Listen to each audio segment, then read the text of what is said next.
आइए, सुनिए, देखिए, समझिए सनातन सत्य।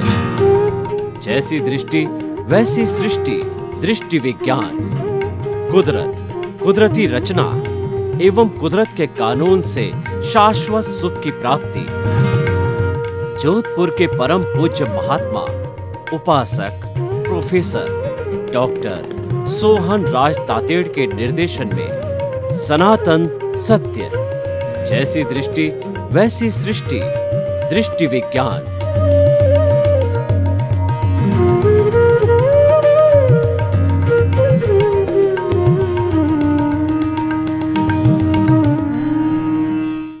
भाई और बहनों, मातृशक्ति को नमन।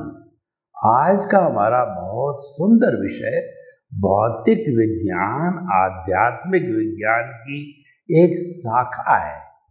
विज्ञान का अर्थ होता है कि वस्तु के व्यवस्थित ज्ञान को विज्ञान कहते हैं। वैसे ज्ञान और विज्ञान जो है वो एक दूसरे के पूरक है। ज्ञान का अर्थ होता है सुख की प्राप्ति और विज्ञान का अर्थ होता है मुक्ति की प्राप्ति। मुक्ति की ओर प्रयाण करना विज्ञान के द्वारा होता है। पुण्य पाप का अर्जन करना वो ज्ञान के द्वारा होता है, क्योंकि उसके अंदर शुभ भाव होते हैं। विज्ञान में शुद्ध भाव होते हैं और अज्ञान के अंदर अशुभ भाव होते हैं, इसीलिए वो दुख का कारण होता है। तो भाई और बहनों, जो भौतिक विज्ञान और अध्यात्म विज्ञान ये दो ब्रांच हो गई। पहले हम भौतिक विज्ञान की बात करते हैं कि भौतिक विज्ञानी होते हैं जो पुद्गलों पर काम करते हैं। जो पुद्गल रूपी फैक्ट्री होती है, पुद्गल रूपी लेबोरेटरी होती है, उसमें काम करने वाला भौतिक विज्ञानी कहलाता है और उसका लक्ष्य होता है सत्य की प्राप्ति करना। उसी तरीके से जो अध्यात्म विज्ञानी होता है वह इस शरीर को लेबोरेटरी बनाता है और उसको वो भीतर भीतर भीतर जाकर के और वह आत्मा को जानना, पहचानना, प्राप्त करना, जिसको स्पष्ट वेदन करते हैं, वह भीतरी जगत में गोते लगाता है और ठेठ समुद्र के पैंदे में जाकर के मोती निकालता है। इसलिए कहा गया है, मैं बपुरी ढूंढन चली रही किनारे बैठ। यानी जो है, जिन खोजा तिन पाइया और गहरे पानी पैठ, मैं बपुरी ढूंढन चली रही किनारे बैठ। आत्मा को पाना होता है तो गहरे गहरे गोते लगाने पड़ते हैं, क्योंकि जो मोती होता है वो समुद्र की गहराई के अंदर, शीप के मुंह में जो स्वाति नक्षत्र के अंदर जो बरसात की बूंद पड़ती है, उसके अंदर मोती होता है और वो मुंह में बंद रहता है, उसको निकालना होता है।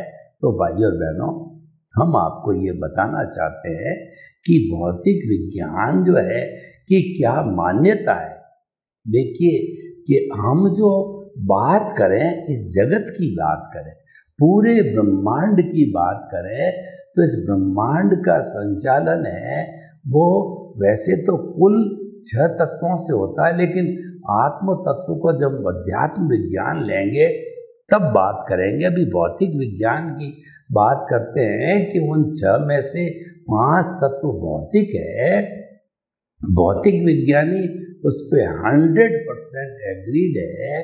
उससे हमारा ये जगत का संचालन होता। कई लोग तो कहते हैं इस दुनिया को चलाने वाला भगवान है, भगवान की आज्ञा बिना पत्ता भी नहीं मिलता है।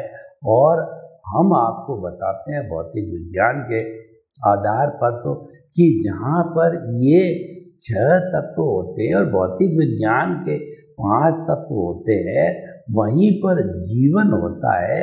और अध्यात्म विज्ञान बिना जीवन नहीं होता है, क्योंकि इसका नाम ही भौतिक विज्ञान है। तो इसमें 5 भौतिक तत्व ही है, लेकिन पूरे ब्रह्मांड में जीवन है और वो हमारे इस जगत में ही है जहाँ हम रहते हैं। और वहाँ पर इसके बाहर एक दूसरा जगत है जिसको कि हम लोकाकाश कहते हैं। वहाँ केवल जो है वो स्काई है, वहाँ पे स्पेस है, वहाँ पे जीवन नहीं है। तो पहले भौतिक विज्ञान के 5 तत्वों की बात करें, फिर ये अध्यात्म विज्ञान के 6 तत्व, यानी ये जो भौतिक विज्ञान के 5 तत्व है उसको वैज्ञानिक ने, हमारे अध्यात्म विज्ञान ने मान्य किया। तो मान्य करने के कारण और एक तत्व और जोड़ दिया जिसका नाम चेतन तत्व है। वह जोड़ने से पुनर्जन्म और शरीर का धारण करना, कर्मवाद का सिद्धांत, कर्मों की दशा है, कर्म का भुगतान और इस शरीर का प्राप्त होना, चेतना का होना, जीवन का होना, जीवन का भुगतना, ये सारी बातें कब आई? जब हम चेतना को मान्यता देते हैं। उसके बिना केवल भौतिक विज्ञान है। भौतिक विज्ञान का पहला जो तत्व है वह तत्व ये है कि जब कोई भी जड़ तत्व, या हम अध्यात्म विज्ञान की बात करेंगे, उसमें से जो चेतन और जड़, वही दोनों तत्वों में से जो है कोई मोशन करना चाहता है। और मोशन करना तो जो हलचल के बिना तो कोई जीवन होता ही नहीं है, वो तो जड़ता की निशानी है। तो कोई भी जड़ या चेतन हलन चलन करना चाहता है, यानी कि ट्रेन है वो जड़ है, वह भागना चाहती है एक स्टेशन से दूसरे स्टेशन के बीच में। और हमारी एरोप्लेन होती है जो कि एक एयरपोर्ट से दूसरे एयरपोर्ट जाना चाहती है। कोई वीआईपी है, हेलीकॉप्टर से उड़ के जाना चाहता है। और जो चेतन व्यक्ति दौड़ लगाना चाहता है, मॉर्निंग वॉक करना चाहता है, या हमारे शरीर में 10 तरह के सिस्टम है जो भीतर जो है वो मोशन कर रहे हैं। मैं हाथ हिला रहा हूँ, जहाँ कहीं भी मोशन तत्व की बात होती है तो एक पौद्गलिक मोशन तत्व पूरे ब्रह्मांड में एक सिंगल तत्व है। और वह जो है इटर्नल है, अनादि अनंत काल में हर क्षण वो भौतिक तत्व जो है मौजूद रहता है, सिंगल द्रव्य है और शाश्वत द्रव्य है। और उसका गुण ये है, और अमूर्त है, वो दिखाई नहीं देता। और उसका गुण ये है कि कोई भी जड़ या चेतन तत्व मोशन करना चाहता है तो उदासीन भाव से यह मोशन तत्व पूरे ब्रह्मांड में हाजिर है, वो तुरंत हाजिर हो जाता है विदाउट वेस्टिंग एनी टाइम। यानी कि फ्लाइट के जो है वो जो है कहना चाहिए ऊपर जो क्रू बैठती है पायलट की, उन्होंने बटन दबाया, या जो है वो ट्रेन चलाने वाले ने हैंडल घुमाया। आजकल हैंडल नहीं है, आजकल बटन हो गए, बटन दबाया और कोई व्यक्ति ने दौड़ना प्रारंभ किया, हेलीकॉप्टर का बटन दबा, तो बटन दबते ही वह, इसका अर्थ क्या है कि मोशन तत्व की बटन का दबना यानी मोशन तत्व की डिमांड का होना। तो विदाउट एनी फेल मोशन तत्व जो है हमारी मशीनरी में फेल हो सकता है, मोशन तत्व में कोई फेल्योर नहीं है, क्योंकि फेल्योर है तो फिर जगत कैसे चलेगा। तो ये सब जो मोशन करना चाहते हैं जड़ और चेतन, वो भागने लग जाते हैं, मोशन करने लग जाते हैं। अब तीसरा दूसरा जो है भौतिक तत्व आता है। पहला तो हो गया जड़ तत्व। तो जड़ के अंदर क्या होता है कि जड़ जो है वो गलन मिलन धर्मा होता है, वह वर्ण गंध रस स्पर्श वाला होता है। उसके अंदर जो है पर्याय होते हैं, यानी कि उत्पाद होता है, व्यय होता है। कैसे कि मान लीजिए कि एक जो है सोने की बैंगल्स है, तो उस बैंगल्स को तुड़वा दिया तो उसका व्यय हो गया, और फिर उससे नेकलेस बना दिया, वो उत्पाद हुआ। लेकिन दोनों स्थितियों के अंदर सोना सोना ही होता है। तो इस तरीके से उत्पाद और व्यय के अनुसार जो है ये सारी दुनिया का संचरण जड़ पदार्थ में होता है। ये गलन मिलन धर्मा होता है, कभी टूटता है कभी जुड़ता है, यानी इसमें फ्यूजन होता है, यूनियन होती है। और उसी को ही संसार कहा जाता है, क्योंकि संसार वह होता है जिसके अंदर की जो है ये संचरण चलता रहता है। जो संचरण करता है वह संसार होता है, तो वह संसार चलता रहता है। इस तरीके से ये जड़ तत्व होता है जो हमारा साधन है। ये गलन मिलन धर्मा होता है जिसमें कोई अनुभूति नहीं होती, चेतना नहीं होती, फीलिंग नहीं करता है, लेकिन साधन जरूर है। इस जड़ के साधन बिना चेतना जो है शरीर नहीं धारण कर सकती। तो शरीर को जो है धारण करने के लिए जड़ की आवश्यकता होती है। पृथ्वी जल अग्नि वायु और आकाश, ये पंचभूतों की आवश्यकता होती है। तो भाई और बहनों, जड़ की हमने बात की और हमने मोशन की बात की। अब तीसरा तत्व हम रेस्ट लेते हैं कि जो जो लोग मोशन कर रहे हैं, ट्रेन भाग रही है और फ्लाइट भाग रहा है, हेलीकॉप्टर उड़ रहा है और हमारे शरीर के भीतर जो सिस्टम जो है वो काम कर रहे हैं, मैं हाथ हिला रहा हूँ, व्यक्ति दौड़ रहा है, ये सब रुकना चाहते हैं। तो रुकना चाहते ही वो ठीक उसी तरीके से मोशन तत्व की तरह पूरे ब्रह्मांड के अंदर एक पौद्गलिक तत्व होता है जो शाश्वत है और जो अरूपी है। वह पूरे ब्रह्मांड में सूर्य की सुई की नोक लगावे उतनी जगह खाली नहीं है जहाँ वो नहीं हो। पूरे ब्रह्मांड में जो है अनादि अनंत काल से वो मौजूद रहते हैं और वो उदासीन प्रकृति से कोई डिमांड करता है, यानी फिर जो है बटन दबाया हुआ उसको वापस बंद करने का बटन दबाता है, तो वह रेस्ट तत्व बटन दबाया, रेस्ट तत्व हाजिर है और वो गाड़ी रुक जाती है, फ्लाइट रुक जाती है, हेलीकॉप्टर रुक जाता है, मनुष्य दौड़ता दौड़ता जो है रेस्ट करने के लिए बैठ जाता है। हमारे हाथ हिल रहे हैं, वो जो है रेस्ट की मुद्रा में आ जाते हैं। तो इस तरीके से जड़ और दूसरा हमारा हो गया मोशन, तीसरा रेस्ट तत्व और चौथा जो तत्व होता है वो समय वर्तना देता है। सबसे छोटा समय की जो इकाई होती है वो समय कहलाता है। वो हमारी पलक झपकते हैं। जब असंख्य समय निकल जाते हैं, इसका अर्थ ये हुआ कि समय की सबसे छोटी इकाई, उसके बाद में अवालिका, सेकंड, मिनट, घंटे, दिन, रात और हमारा सप्ताह, फिर पक्ष, फिर वर्ष और शताब्दी, और उसके बाद में सबसे बड़ा होता है वो अवसर्पित काल, उत्सर्पणी काल, 10 + 10 20 करोड़ा करोड़ सागर का एक काल चक्र होता है और वो हाईएस्ट इकाई ऑफ द टाइम वर्तना देने की। अभी 5 बज रहे हैं, 7 बजे का अलार्म लगाया, आज जो है 10 बजे मीटिंग होगी और आज 12 बजे वेबिनार है, ये सारी वर्तना समय देता है।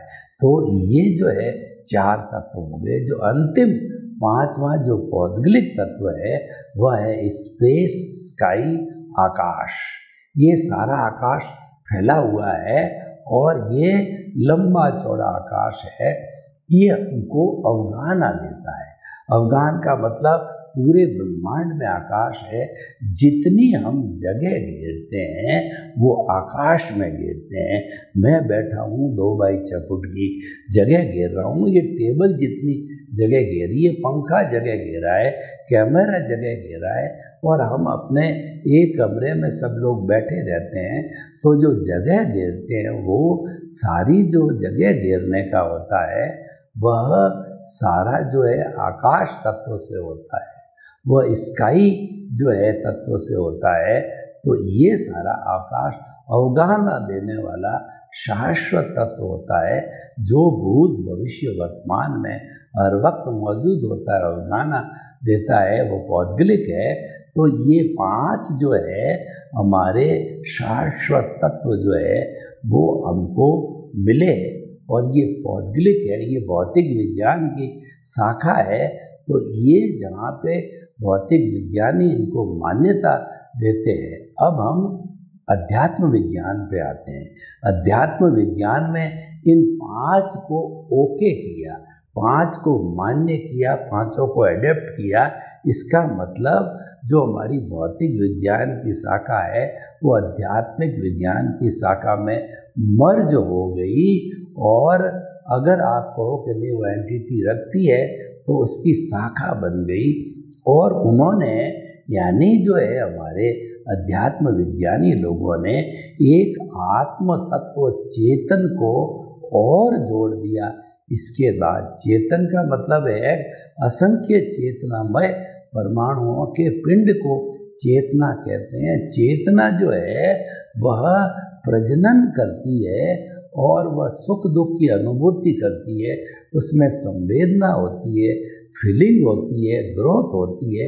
इस तरीके की कई कैरेक्टरिस्टिक 9 कैरेक्टरिस्टिक जो है चेतना में होती है। तो उस चेतना को स्वीकार किया हमारे अध्यात्म विज्ञानियों ने। और चेतना होती है तभी उसमें जान आती है, प्राण आते हैं। चेतना नहीं हो तो वो मात्र जड़ है और जड़ पदार्थ में संवेदना या प्राण नहीं होते हैं, प्राण चेतना में ही होते हैं। तो ये जो चेतना इन 5 तत्वों के साथ जुड़ते हैं तो ये 6 तत्व हो जाते हैं। और ये 6 तत्व मिलकर ही पूरी कुदरत बनाते हैं, पूरी सृष्टि ब्रह्मांड बनाते हैं। और इन 6 तत्वों को हम कुदरत कहते हैं। जो अध्यात्म और भौतिक विज्ञान दोनों मिलकर के फिर वो अध्यात्म विज्ञान में मर्ज हो गया। तो आध्यात्मिक विज्ञानियों ने कुदरत को बताया कि जहाँ ये 6 समवाय रहते हैं वह कुदरत कहलाती है। और इस कुदरत, इसके अंदर 6 जो ये एलिमेंट्स हैं उनकी क्या अवस्था बदलती रहती है, क्योंकि जड़ पदार्थ होता है उसकी अवस्था बदलती है। और 5वां आत्म तत्व उसकी अवस्था नहीं बदलती।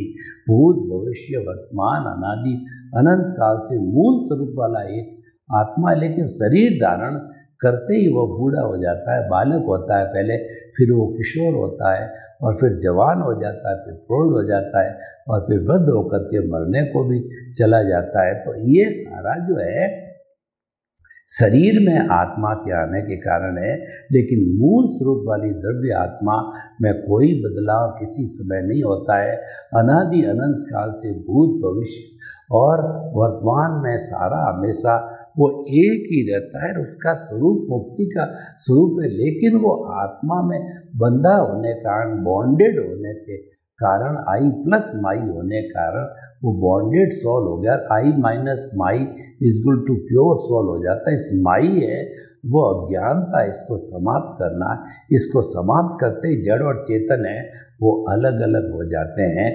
इसीलिए हमारे भौतिक विज्ञानियों ने कहा है मुक्ति को जाना चाहते हो तो चेतन तत्व के साथ रहो, और दुनिया का आवागमन करना चाहते हो तो जड़ तत्व के साथ में रहो। क्योंकि आवागमन जड़ यानी अज्ञानता के कारण होता है।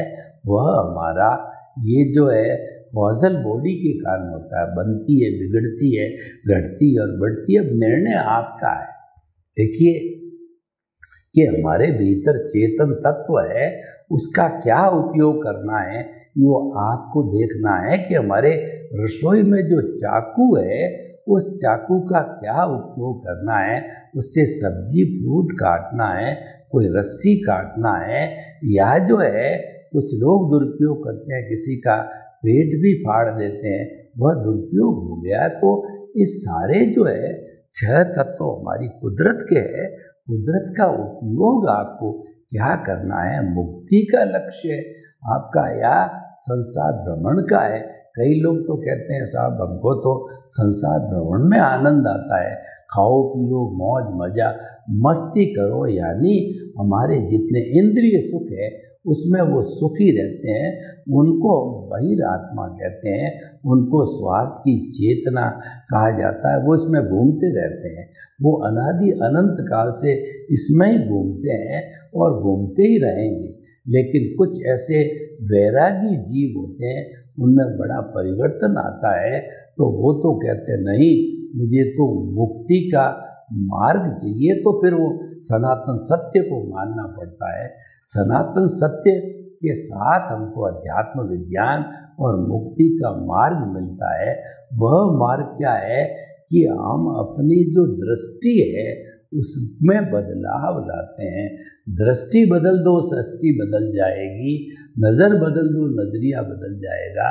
और आपकी दिशा बदल दो, आपकी दशा बदल जाएगी। तो हम सिर्फ दृष्टि बदलते हैं, सृष्टि भारी भरकम उसमें कोई परिवर्तन नहीं करते हैं।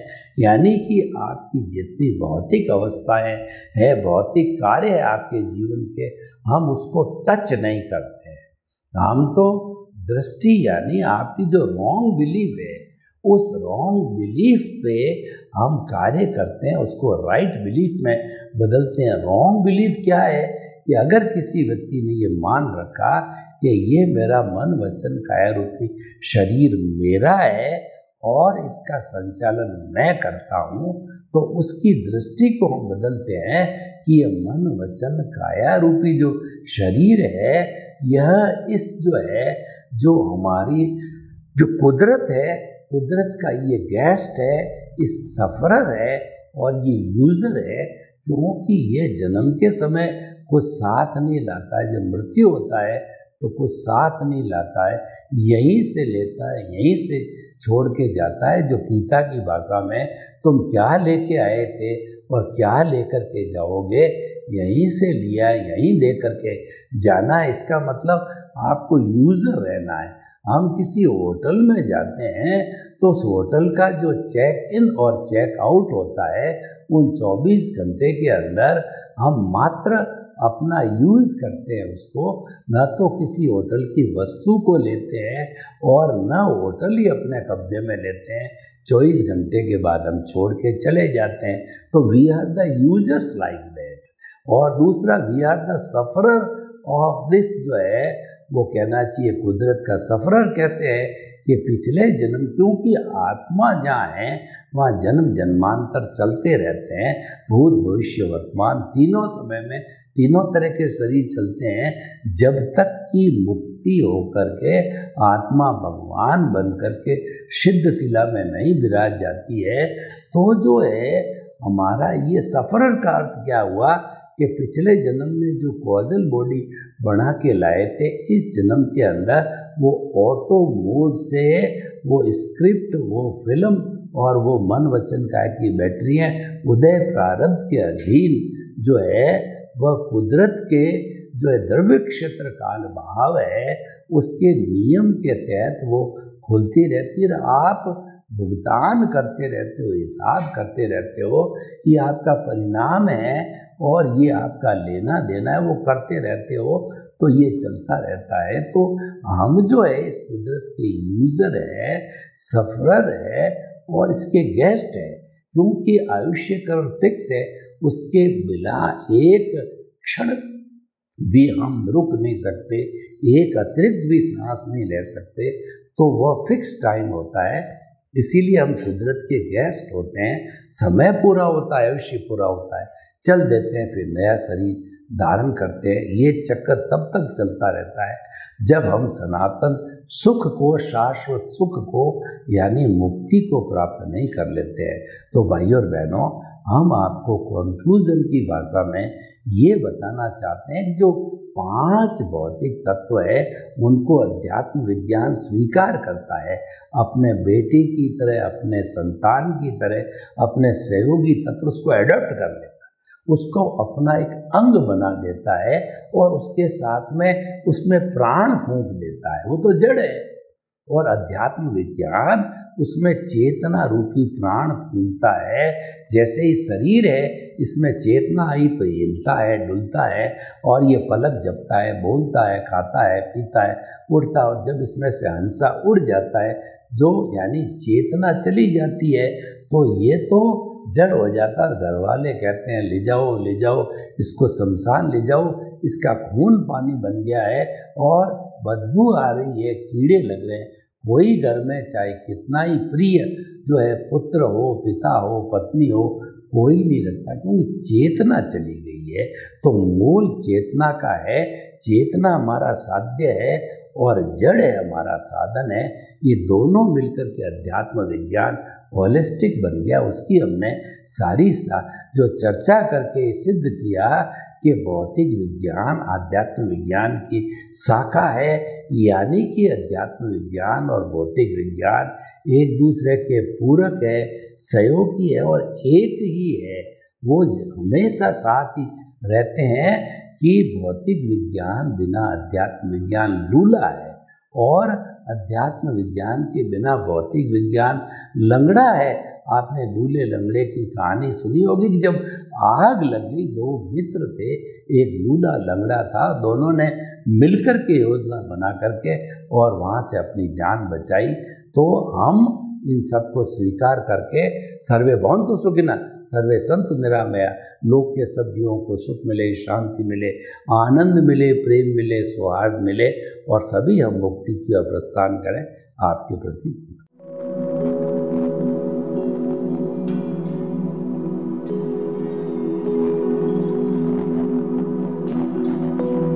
एक ऐसा अंतर्राष्ट्रीय ख्याति प्राप्त मानव जो गुरु प्रेरणा से पिछले 20 वर्षों से वानप्रस्थ जीवन जीते हुए 24 घंटे मानवता की सेवा में संलग्न है। एक ऐसा मानव जो अभी राष्ट्रीय, अंतर्राष्ट्रीय टीवी चैनलों पर 7,500 एपिसोड के माध्यम से सनातन सत्य, आत्मविज्ञान एवं पुनरुत्थान व्यवहार एवं निश्चय जगत के जीवनोपयोगी विषयों पर हृदय स्पर्शी प्रवचन कर चुका है। उस मानव का नाम है महात्मा उपासक प्रोफेसर डॉक्टर सोहन राज तातेड़। प्रोफेसर तातेड़ द्वारा योग, दर्शन, शिक्षा विषयों पर रचित पीएचडी स्तर के 250 शोध ग्रंथ भारत के 100 प्रतिष्ठित विश्वविद्यालयों में शोधार्थी पढ़ रहे हैं तथा वे सभी शोध ग्रंथ वहां की सेंट्रल लाइब्रेरियों में उपलब्ध हैं। महात्मा सोहन राज ने अभी तक हजारों स्कूलों, कॉलेजों, विश्वविद्यालयों एवं संस्थाओं में सेमिनार, वर्कशॉप, कैंप लगाकर लाखों विद्यार्थियों को योग, दर्शन, शिक्षा का प्रशिक्षण देकर उन्हें सुसंस्कारित किया। डॉक्टर तातेड़ ने भारतीय संस्कृति उत्थान के 4000 से अधिक समसामयिक विषयों पर आर्टिकल लिखकर ऑनलाइन जर्नल, पत्रिकाओं, वेबसाइट्स पर प्रकाशित किया, जिसका उपयोग लाखों पाठक कर रहे हैं। उपासक तातेड़ के 5000 से अधिक आज का सुविचार, आज का शुभ संदेश, आज का मंगल भावना योग आदि चिंतन websites, Twitter, blogger, Facebook, YouTube माध्यमों से लाखों लोग अपना जीवन निर्माण कर रहे हैं। मानवता के मसीहा ऐसे महामानव महात्मा सोहन राज तातेड़ के प्रोफाइल को अभी तक विश्व के 20 लाख दर्शक यूट्यूब पर, 12 लाख गूगल पर एवं लाखों दर्शक फेसबुक, ब्लॉगर, ट्विटर और इंस्टाग्राम पर देख चुके हैं।